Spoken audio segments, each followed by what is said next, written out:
বিসমিল্লাহির রহমানির রহিম। আন্তর্জাতিক অপরাধ ট্রাইব্যুনালের চিফ প্রসিকিউটর তাজুল ইসলাম বলেছেন, জুলাই বিপ্লবে ছাত্র জনতার উপর যারা নিষ্ঠুরতম হত্যাকাণ্ড চালিয়েছিল, বাংলার মাটিতে তাদের বিচার নিশ্চিত করা হবে।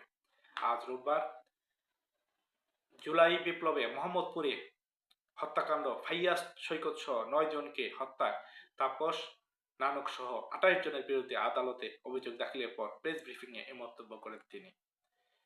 চিফ প্রসিকিউটর বলেন, 2024 সালের জুলাই বিপ্লবে 18 এবং 19 জুলাই বাংলাদেশের ইতিহাসের জঘন্যতম রক্তাক্ত দুটি দিন।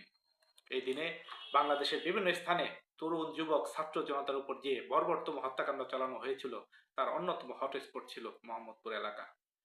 এই স্থানে সন্ত্রাসের গুলিতে ফারহান ফাইয়াজ ও মাহমুদুর রহমান সৈকত সহ মোট 9 জনকে হত্যা করা হয় এবং অসংখ্য মানুষ আহত হয়।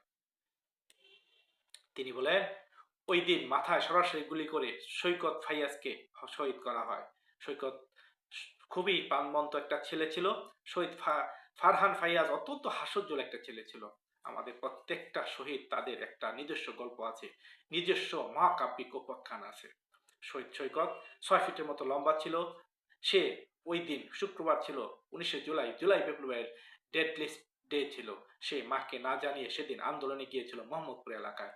চায়না রাইফেল থেকে পুলিশের একটা দল যখন গুলিবর্ষণ শুরু করে, সে অনেক লম্বা ছিল, এক গুলিটা সরাসরি তার কপাল ভেদ করে পেছন দিয়ে বেরিয়ে যায় এবং ঘটনাস্থলেই শহীদ হন সৈকত।